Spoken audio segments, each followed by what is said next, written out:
Hello and welcome to this second revision session on A Christmas Carol. This time we're going to look at the Ghost of Christmas Past, the second ghost to visit Scrooge in the story. The last lesson we did, the last revision session we looked at was Jacob Marley.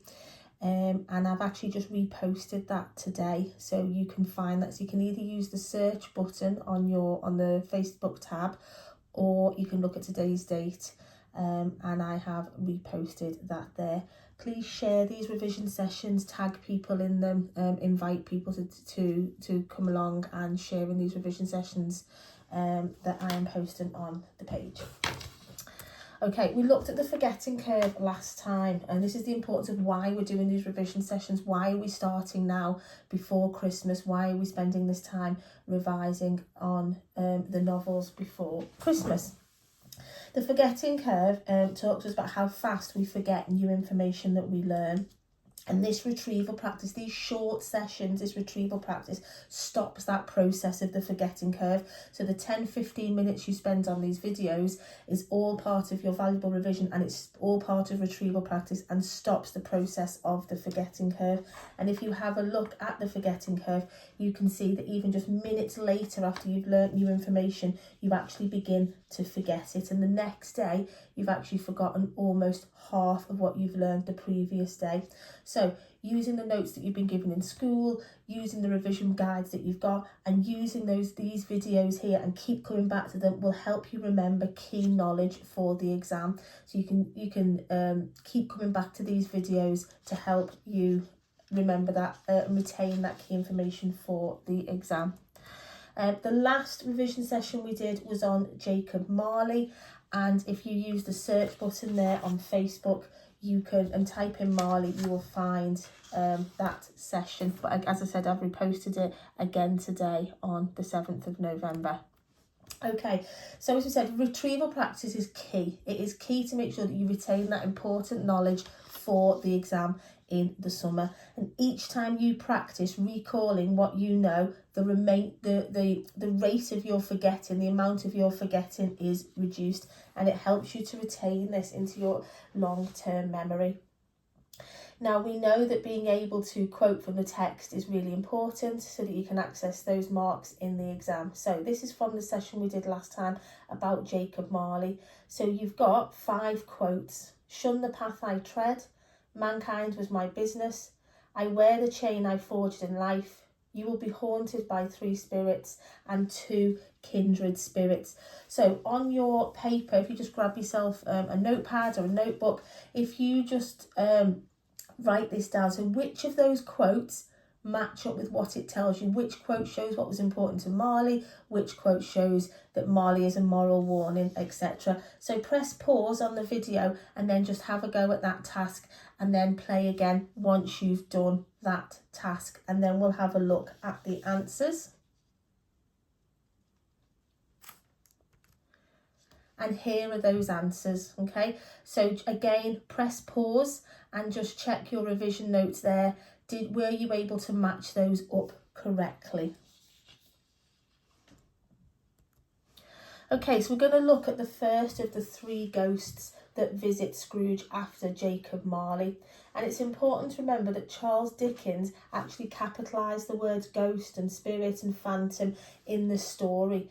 And make sure that when you're writing your GCSE answer in the summer, make sure that you're using a capital letter for ghost and spirit and phantom. Okay, why does Dickens do this? I've explained this below. So it's treating those as individual characters, that he's giving their proper nouns rather than just generic terms. So make sure that you are using that capital letter too. And your context, you know that your AO3, that your context is really, really important when you're writing your answers to these questions. And this is a Victorian ghost story. Remember, the Victorians loved ghost stories. They loved this Gothic literature, anything supernatural. Charles Dickens actually wanted to write a leaflet, a pamphlet about the plight of the poor in Victorian times, but he actually thought that a ghost story would be more effective and have more impact on the audience. And he hopes, as it says there, that more people would enjoy the text and help to make society fairer and more equal. Okay, another quick task. This is off Oak National Academy. So if you actually type Oak National Academy into Google, it gives you a series of lessons on A Christmas Carol as well that you can use in addition to these lessons to help in your revision. So complete the following 3 sentences. Dickens used the ghost story genre for Christmas Carol because, but, and so. Okay, so again, press pause on the video and answer, just complete those sentences, because, but, and so. And then once you've finished, press play. Okay, and here are some suggested answers. Dickens used the ghost story genre for Christmas Carol because he recognised that the genre was becoming popular and he wanted the story to be widely read and discussed. He wanted people to think about how the lower classes were being treated in society, how the poor were being treated. He used the ghost story genre for Christmas Carol, but he didn't invent the genre. Gothic literature was quite prevalent in the Victorian era. And he used the ghost story genre for Christmas Carol so that more people would read and discuss the novella, so that people would internalise this message of social responsibility, so that it would have an impact, so it would help to make society more equal and fair for everybody. Now, the 3 ghosts that visit Scrooge, after Jacob Marley, you can talk about this in so many of the questions that they can ask you, so many of the themes, such as the supernatural, redemption, family, Christmas. A lot of the quotes, a lot of the knowledge there you can use in those answers. Okay, so here we've got the ghost of Christmas past, who is visiting Scrooge. And this is the first of the 3 ghosts. So just put a little mind map on your notepad and just jot down, what can you remember about the ghost of Christmas past? What can you remember from the story? Again, press pause, and once you've completed your mind map, come back and press play again. So we remember that this ghost shape-shifts. He was an old man, he was a young child, he was a candle-shaped light. And this ghost took Scrooge back to his childhood days, his school, his first job with Fezziwig, and Belle, his former fiancée. This ghost disappears when Scrooge presses down the cap on its candle-like form.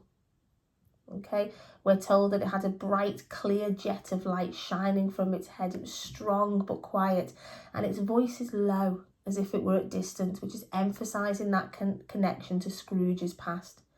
This ghost is gentle and compassionate and calmly guides Scrooge through these memories.